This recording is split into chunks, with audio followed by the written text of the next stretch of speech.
વિદ્યાર્થી મિત્રો, આપણે અગાઉના વિભાગમાં સમરૂપતાની બે શરતો જોઈ ગયા. ખૂબ શરત અને બા શરત. આજે આપણે અહીં સમરૂપતાની ત્રીજી શરત વિશે જોઈશું. પ્રમેય 6.5. જો કોઈ ત્રિકોણનો એક ખૂણો બીજા ત્રિકોણના એક ખૂણાને સમાન હોય અને આ ખૂણાઓ જે બાજુઓને અંતર્ગત હોય તે બાજુઓ સમપ્રમાણમાં હોય તો તે બે ત્રિકોણો સમરૂપ છે. અહીં ત્રિકોણ એબીસી અને ત્રિકોણ ડીઈએફમાં ખૂણો એ બરાબર ખૂણો ડી આપેલ છે અને આ ખૂણાઓ જે બાજુઓને અંતર્ગત હોય એટલે કે અહીં એબી છેદ ડીઈ બરાબર એસી છેદ ડીએફ આપવામાં આવેલ છે અને આપણે આ બંને ત્રિકોણો સમરૂપ છે એવું સાબિત કરવાનું છે. સૌપ્રથમ આપણે એક રચના કરીએ છીએ. ત્રિકોણ ડીઈએફમાં ડીઈ રેખાખંડ પર પી બિંદુ એવું લેવામાં આવે કે જેથી એબી બરાબર ડીપી થાય અને ડીએફ રેખાખંડ પર ક્યુ બિંદુ એવું લેવામાં આવે કે જેથી એસી બરાબર ડીક્યુ થાય. હવે સાબિતી આપણે સમજીશું. અહીં જે બે ત્રિકોણ આપેલ છે, ત્રિકોણ એબીસી અને ત્રિકોણ ડીઈએફ, એમાં ખૂણો એ બરાબર ખૂણો ડી તથા એબી છેદ ડીઈ બરાબર એસી છેદ ડીએફ સમાન આપેલ છે અને આપણે બંને ત્રિકોણો સમરૂપ છે એવું સાબિત કરવાનું છે અને એ સાબિત કરવા માટે આપણે અહીં જે અનુરૂપ જે ખૂણાઓ જે છે એની બે જોડ સમાન છે એવું સાબિત કરીશું.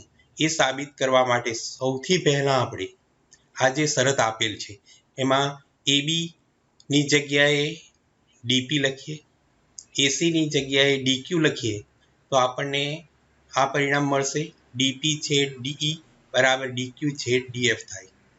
હવે આ જે પરિણામ જે છે એમાં જે ગુણોત્તર અને પ્રમાણના જે નિયમો છે એનો ઉપયોગ કરીને આપણે આ પરિણામ મેળવી શકીશું.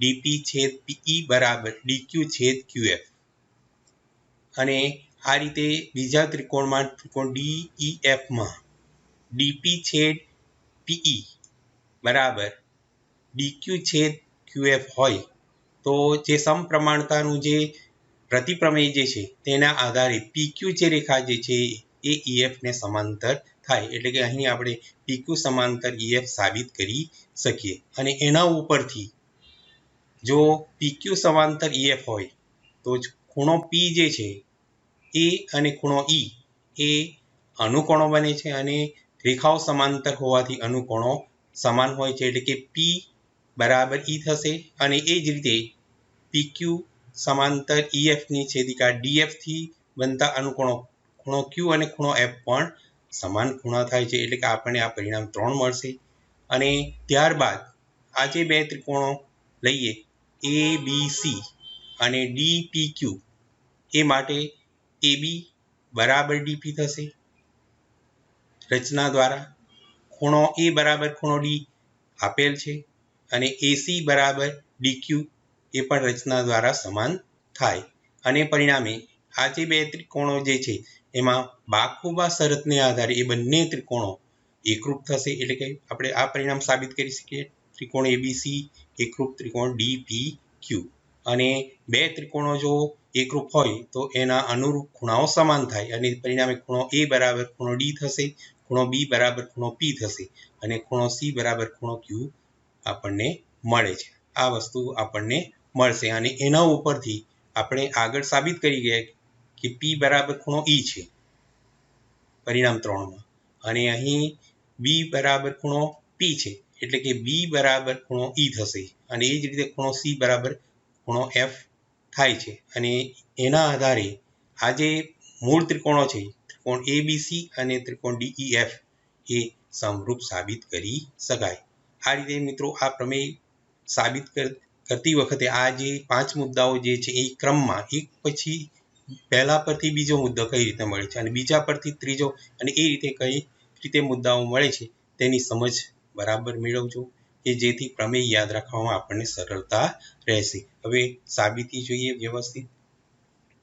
તો અહીં આપણને આ શરત આપેલ છે AB છેદ DE બરાબર AC છેદ DF. એમાં AB ની જગ્યાએ આપણે DP લખી શકીએ, AC ની જગ્યાએ DQ લખીએ તો આ પરિણામ આપણને મળશે. ત્યારબાદ અંશ અને છેદ, અંશને છેદમાં અને છેદને અંશમાં લખીએ તો DE છેદ DP બરાબર DF છેદ DQ થશે. ત્યારબાદ વિયોગ પ્રમાણ લઈએ એટલે કે છેદને અંશમાંથી બાદ કરીએ કે DE માઇનસ DP છેદ DP બરાબર DF માઇનસ DQ છેદ DQ. આ પરિણામ આપણને મળે છે. હવે DE માઇનસ DP એટલે કે DE માઇનસ DP બરાબર PE થશે અને એ જ રીતે જમણી બાજુ DF માઇનસ DQ કરીએ તો QF પરિણામ આપણને મળે છે.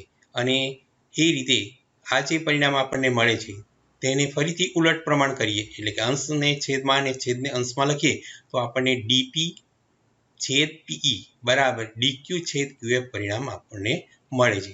હવે એ જે પરિણામ જે છે એ ત્રિકોણ DEF માટે આ જે DE અને DF જે બાજુઓ છે એનું સમપ્રમાણ ગુણોત્તરમાં વિભાજન કરે છે અને પરિણામે જે પ્રમેય 6.2 એટલે કે સમપ્રમાણતાનું પ્રતિપ્રમેયને આધારે આ જે PQ રેખા જે છે એ EF રેખાને સમાંતર થાય અને પરિણામે આ જો PQ રેખા જો EF રેખાને સમાંતર હોય તો અહીં ખૂણો P બરાબર ખૂણો E થશે અને ખૂણો Q બરાબર ખૂણો F લખી શકાય. એને પરિણામ નંબર 2 આપીએ છીએ. હવે બે ત્રિકોણો આપણે લઈશું, ત્રિકોણ ABC અને ત્રિકોણ DPQ. એમાં AB બરાબર DP છે રચના દ્વારા, ખૂણો A બરાબર ખૂણો D એ આપણને આપેલ છે અને AC બરાબર DQ થશે એ પણ રચના દ્વારા સમાન થશે અને પરિણામે અહીં ત્રિકોણ ABC અને ત્રિકોણ DEF એ બાખુબા પૂર્વધારણાને આધારે બંને ત્રિકોણ એકરૂપ થાય અને જો બંને ત્રિકોણ એકરૂપ હોય તો એના જે અનુરૂપ અંગો જે છે એ સમાન થશે એટલે ખૂણો B બરાબર ખૂણો P થશે અને ખૂણો C બરાબર ખૂણો Q કહી શકાય. અને પરિણામ 1 માં આપણે આ વસ્તુ સાબિત કરી ગયા છે કે ખૂણો P બરાબર ખૂણો E અને ખૂણો Q બરાબર ખૂણો F આપણે સાબિત કરી ગયા છે અને પરિણામે ખૂણો B બરાબર ખૂણો P બરાબર ખૂણો E થશે અને ખૂણો C બરાબર ખૂણો Q બરાબર ખૂણો F થાય. અને એ રીતે આપણે ત્રિકોણ ABC અને ત્રિકોણ DEF માં ખૂણો A અને ખૂણો D એ આપણને આપેલ છે અને ખૂણો B બરાબર ખૂણો E આપણે સાબિત કર્યું, ખૂણો C બરાબર ખૂણો F પણ સાબિત કર્યું અને પરિણામે ખો શરતને આધારે આ જે બંને ત્રિકોણ જે છે એ સમરૂપ છે એમ કહી શકાય. એટલે કે ત્રિકોણ ABC સમરૂપ ત્રિકોણ DEF આપણે સાબિત કરી શકીએ. હવે આપણે જે આ 3 શરતો જોઈ, ખો શરત અને બા શરત અને આજે જે ત્રીજી શરત જોઈ આપણે બાખુબા શરત, એને આધારિત જે દાખલા જે છે એનો આપણે આજે અભ્યાસ કરીએ. સ્વાધ્યાય 6.3 આકૃતિમાં આપેલ ત્રિકોણો પૈકી કઈ જોડીના ત્રિકોણો સમરૂપ છે તે જણાવો. પ્રશ્નનો જવાબ આપવા કઈ શરત સમરૂપતાની શરતનો ઉપયોગ કર્યો છે તે લખો અને એને સંકેતમાં લખો. દાખલા નંબર 1 જોઈએ તો અહીં ત્રિકોણ ABC માં A બરાબર 60, B બરાબર 80 અને C બરાબર 40 આપેલા છે. ત્રિકોણ PQR માં A નું માપ 60, Q 80 અને R ની કિંમત 40 અંશ આપેલ છે. એટલે કે અહીં A બરાબર ખૂણો P થશે, ખૂણો B બરાબર ખૂણો Q બરાબર 80 લખી શકાય અને ખૂણો C બરાબર ખૂણો R બરાબર 40 થાય. આ રીતે જે બે ત્રિકોણો આપેલા છે એના અનુરૂપ ખૂણાઓ સમાન છે અને અનુરૂપ ખૂણાઓ સમાન હોવાથી આ જે બંને ત્રિકોણ જે છે એ સમરૂપ ત્રિકોણ કહેવાય છે. અને એને સંકેતમાં અહીં A ને અનુરૂપ ખૂણો P છે, B ને અનુરૂપ Q છે અને C ને અનુરૂપ R છે. એટલે કે ABC સમરૂપ ત્રિકોણ PQR લખી શકાય.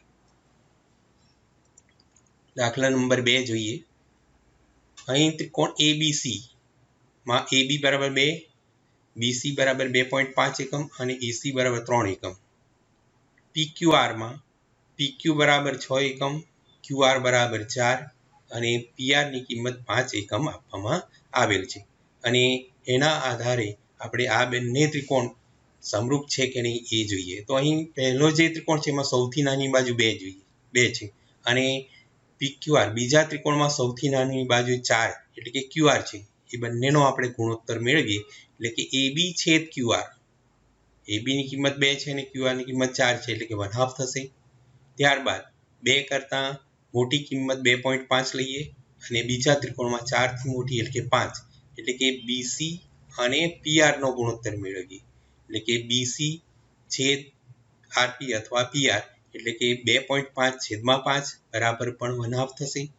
ત્યારબાદ ત્રીજી બાજુ AC છેદ QP મેળવીએ એટલે કે 3/6 બરાબર 1/2 થાય. અને એ રીતે આ જે ત્રણેય બાજુઓ છે એનો ગુણોત્તર આપણને 1/2 સમાન મળે છે એટલે કે AB છેદ QR બરાબર BC છેદ RP બરાબર AC છેદ QP બરાબર 1/2 લખી શકાય. અને બાજુઓ સમપ્રમાણમાં હોય તો બંને ત્રિકોણ સમરૂપ છે એમ કહેવાય. અને અહીં સંગતતા આપણે જોઈએ તો પેલા A ની સાથે ખૂણો Q સંકળાશે, A ની સાથે ખૂણો Q, B ની સાથે ખૂણો R સંકળાશે અને C ની સાથે P સંકળાય છે એટલે કે આપણને ત્રિકોણ ABC સંગતતા ત્રિકોણ QRP મળે છે. અને આપણે બા શરતને આધારે બંને ત્રિકોણો સમરૂપ છે એવું કહી શકાય.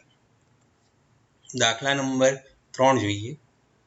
અહીં પહેલો ત્રિકોણ LMPમાં LM બરાબર 2.7, MP બરાબર 2 અને LP બરાબર 3 એકમ આપેલ છે.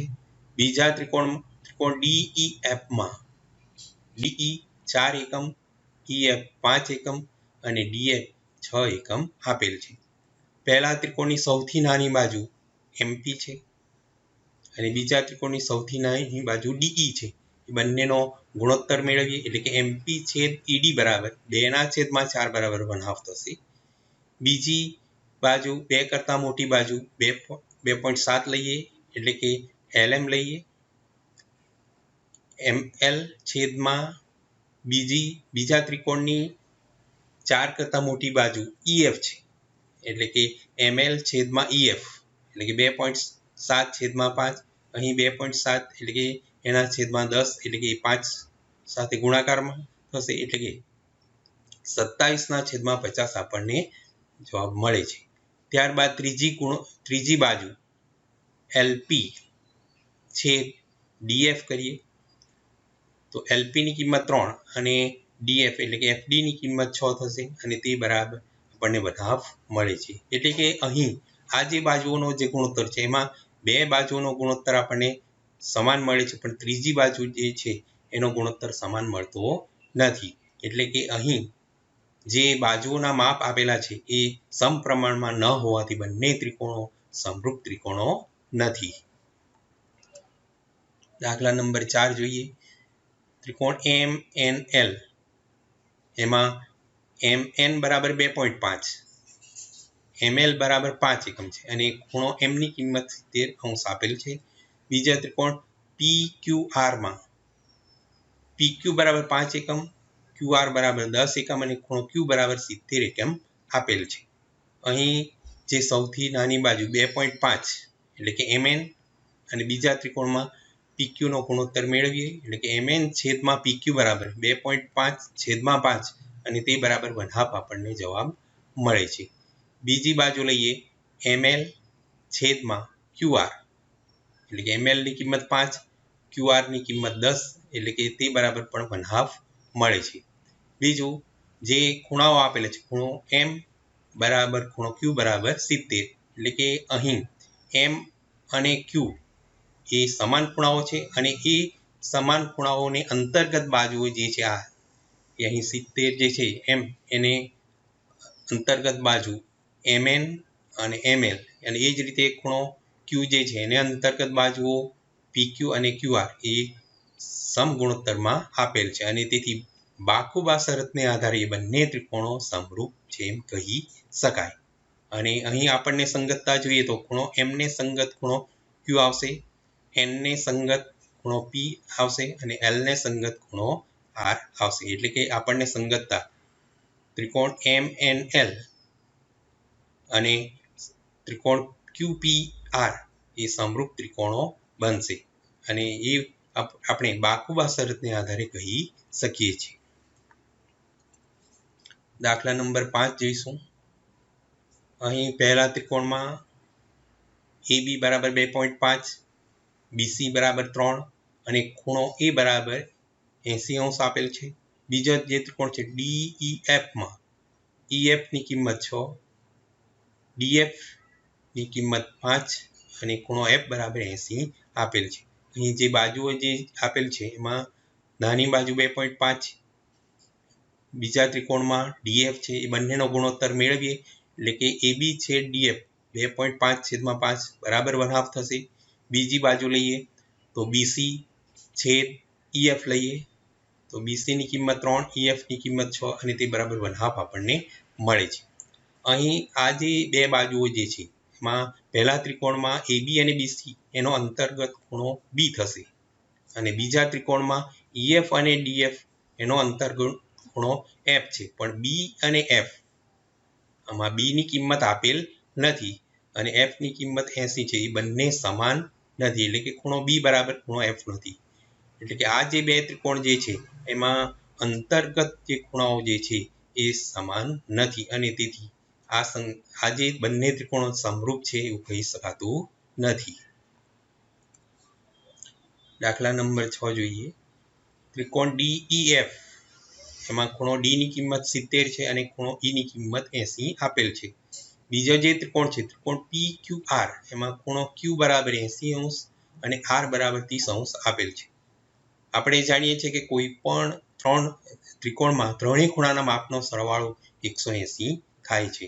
એટલે કે અહીં DE ની કિંમત આપેલ છે એટલે કે F ની કિંમત આપણે શોધી શકીએ છીએ. બીજા ત્રિકોણમાં પણ PQR માં Q અને R ની કિંમત ઉપરથી આપણે ખૂણા P ની કિંમત શોધી શકીએ છીએ. આપણે બીજા ત્રિકોણમાં ખૂણા P ની કિંમત શોધીએ તો ખૂણો P બરાબર 180 માઇનસ ખૂણો Q વત્તા ખૂણો R. ખૂણો Q ની કિંમત 80, ખૂણો R ની કિંમત 30 અને 80 વત્તા 30 કરવાથી 110 મળશે અને 110 ને આપણે 180 માંથી બાદ કરીએ તો આપણને ખૂણા P ની કિંમત 70 મળે છે. એટલે કે બીજો જે ત્રિકોણ જે છે એમાં ખૂણા P ની કિંમત 70 છે. અને એ રીતે આપણે ખૂણાઓની વાત કરીએ તો અહીં ખૂણો E બરાબર 80 અને ખૂણો Q બરાબર 80 એટલે કે ખૂણો E બરાબર ખૂણો Q બરાબર 80, ખૂણો D બરાબર ખૂણો P બરાબર ખૂણો બરાબર 70° થાય. અને આ રીતે આ જે બે ત્રિકોણ જે છે એમાં આ બે ખૂણાઓ અનુરૂપ બે ખૂણાઓના માપ સમાન છે અને તેથી ખોખો શરતને આધારે એ બંને ત્રિકોણો સમરૂપ છે એમ કહેવાય. અને સંગતતા આપણને અહીં D ને અનુરૂપ P છે, E ને અનુરૂપ ખૂણો Q છે અને F ને અનુરૂપ ખૂણો R મળે છે. એટલે કે ત્રિકોણ DEF સમરૂપ ત્રિકોણ PQR કહી શકાય. દાખલા નંબર 2 જોઈશું. આકૃતિમાં ત્રિકોણ ODC અને ત્રિકોણ OBA એ બંને ત્રિકોણ સમરૂપ આપેલ છે અને ખૂણો BOC એટલે કે આ ખૂણાની કિંમત 125 આપેલ છે. ખૂણો CDO ની કિંમત 70 આપેલ છે અને ત્યારબાદ DCO ખૂણાની કિંમત શોધવાની છે, DOC ની કિંમત શોધવાની છે અને OAB એટલે કે આ ખૂણાની કિંમત આપણે શોધવાની છે. અહીં આપણે આકૃતિ દ્વારા જોઈ શકીએ છીએ કે ખૂણો BOC અને ખૂણો DOC આ ખૂણો એ બંને રેખિક જોડના ખૂણા બને છે અને રેખિક જોડના ખૂણાનો સરવાળો 180 થાય છે અને પરિણામે આપણે આ રીતે લખી શકીએ ખૂણો DOC વત્તા ખૂણો BOC બરાબર 180. એમાં BOC ની કિંમત 125 આપેલ છે એટલે કે BOC ની જગ્યાએ 125 લખીએ અને ત્યારબાદ એ 125 ને આપણે જમણી બાજુ લખીશું તો ખૂણો DOC બરાબર 180 માઇનસ 125 અને તે બરાબર આપણને 55 જવાબ મળે છે. એટલે ખૂણો DOC બરાબર 55, એટલે કે આ જે ખૂણો છે DOC એ 55 આપણને જવાબ મળે છે. હવે આપણે જાણીએ છીએ કે ત્રિકોણના ત્રણેય ખૂણાના માપનો સરવાળો 180 થાય છે. એટલે કે આ ત્રિકોણ લઈએ, ખૂણો DOC ત્રિકોણ, એમાં ત્રણેયના માપનો સરવાળો 180 થાય છે. એટલે કે ખૂણો DOC વત્તા ખૂણો DO વત્તા ખૂણો DCO બરાબર 180 થાય. એમાં ખૂણો DOC ની કિંમત 55 છે, એટલે કે 55 લખાશે. ખૂણો CDO બરાબર 70 આપેલ છે, એટલે કે 70 લખાશે. અને વત્તા ખૂણો DCO બરાબર 180 થાય. અહીં 55 વત્તા 70 125 થાય છે. એને જમણી બાજુએ લઈ જઈએ તો માઇનસમાં થશે, એટલે કે ખૂણો DCO બરાબર 180 માઇનસ 125 લખાય. અને 180 માંથી 125 બાદ કરીએ તો આપણને 55 જવાબ મળે છે. એટલે ખૂણો DCO બરાબર 55 થશે. એટલે કે આ જે ખૂણો જે છે DCO એની કિંમત આપણને 55 મળે છે. હવે આપણને આ જે બે ત્રિકોણ જે છે એ સમરૂપ આપેલ છે, એટલે કે ત્રિકોણ ODC સમરૂપ ત્રિકોણ OBA, એના દ્વારા આપણે ખૂણો જે અનુરૂપ અંગો જે છે એ સમાન થાય છે. એટલે કે ખૂણો DCO બરાબર ખૂણો BAO થશે. અને ખૂણો DCO ની કિંમત આપણે 55 મેળવેલ છે, એટલે કે 55 બરાબર ખૂણો BAO થાય. માટે 55 બરાબર આ જે ખૂણો જે છે એને OAB પણ લખી શકીએ. અને એ રીતે આપણે આ જે ત્રણ ખૂણાની કિંમત માંગેલ છે તે આપણે જવાબમાં ખૂણો DOC બરાબર 55, ખૂણો DCO બરાબર 55 અને ખૂણો OAB બરાબર 55 મેળવી શકીએ છીએ. દાખલા નંબર 3 જોઈશું. સમલંબ ચતુષ્કોણ ABCD માં AB સમાંતર DC, વિકર્ણો AC અને BD એકબીજાને બિંદુ O માં છેદે છે. હવે ત્રિકોણની સમરૂપતાનો ઉપયોગ કરી સાબિત કરો કે OA છેદ OC બરાબર OB છેદ OD થાય. આપણે આકૃતિ દોરીએ તો આ રીતે દોરાશે. સમલંબ ચતુષ્કોણમાં સામેની બાજુની એક અને માત્ર એક જોડ સમાંતર હોય છે. અને અહીં આપણને AB સમાંતર DC આપેલ છે, એટલે કે ABCD ચતુષ્કોણ લખાશે. એમાં એના વિકર્ણો AC અને BD O બિંદુમાં છેદે છે. હવે અહીં આ જે ખૂણો જે છે ખૂણો OCAB એને 1 નંબર દ્વારા દર્શાવીએ છીએ.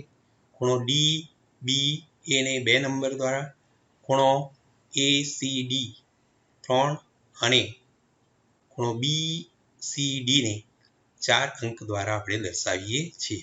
હવે આ જે 1 અને 3 જે ખૂણાઓ બને છે એ AB સમાંતર DC ની છેદિકા CA થી બનતા અંતઃયુગ્મ કોણો છે. અને આપણે જાણીએ છીએ કે બે રેખાઓ સમાંતર હોય તો એના અંતઃયુગ્મ કોણો સમાન હોય છે. એટલે કે ખૂણો 1 અને ખૂણો 3 એ સમાન ખૂણા બને છે. એટલે ખૂણો A1 બરાબર ખૂણો 3 થાય. અને એ જ રીતે ખૂણો 2 અને ખૂણો 4 ની વાત કરીએ તો અહીં પણ AB સમાંતર DC ની છેદિકા DB લઈએ અને એનાથી બનતા એ ખૂણો 4 અને ખૂણો 3 એ અંતઃયુગ્મ કોણો બને છે. અને બંને રેખાઓ સમાંતર હોવાથી એ ખૂણો 4 અને ખૂણો 2 પણ સમાન થાય છે. એટલે કે આ બે વસ્તુ આપણે સાબિત કરી શકીએ. હવે આપણે આ બે ત્રિકોણો લઈએ, ત્રિકોણ OAOB અને ત્રિકોણ COD, એ બંનેમાં ખૂણો 1 બરાબર ખૂણો 3 છે, ખૂણો 2 બરાબર ખૂણો 4 છે. અને પરિણામે બે ત્રિકોણમાં અનુરૂપ ખૂણાઓની બે જોડ સમાન છે. અને તેથી કુકુ શરતને આધારે આ જે બંને ત્રિકોણો જે છે ત્રિકોણ AOB અને ત્રિકોણ COD એ સમરૂપ ત્રિકોણો બને છે. અને એ રીતે આપણે ત્રિકોણ AOB સમરૂપ ત્રિકોણ COD લખી શકીએ. અને બે ત્રિકોણો જો સમરૂપ હોય તો એની અનુરૂપ બાજુઓ સમપ્રમાણમાં હોય. અને પરિણામે આપણે આ રીતે પરિણામ લખીશું: OA છેદ CO બરાબર OB. અહીં OB લઈએ તો બીજા ત્રિકોણમાંથી OD લખાશે, એટલે કે OB છેદ OD પરિણામ આપણે લખી શકીએ અને એ રીતે આપણે જે સાબિત કરવાનું જે પરિણામ છે એ આપણે મેળવી શકીએ છીએ. આ રીતે મિત્રો અહીં જે આજે આપણે જે પ્રમેય 6.5 જોયું તેનું ફરીથી પુનરાવર્તન કરજો અને એ પ્રમેયને ગોખવાની જગ્યાએ તમે સમજીને કઈ રીતે લખાય છે તે તૈયાર કરશો તો લાંબા સમય સુધી આપણને યાદ રહેશે. અને મિત્રો વિડીયો પસંદ પડ્યો હોય તો MTJ મેથ્સ સાયન્સ જે ચેનલ છે એને સબસ્ક્રાઇબ કરવાનું ભૂલશો નહીં. આભાર.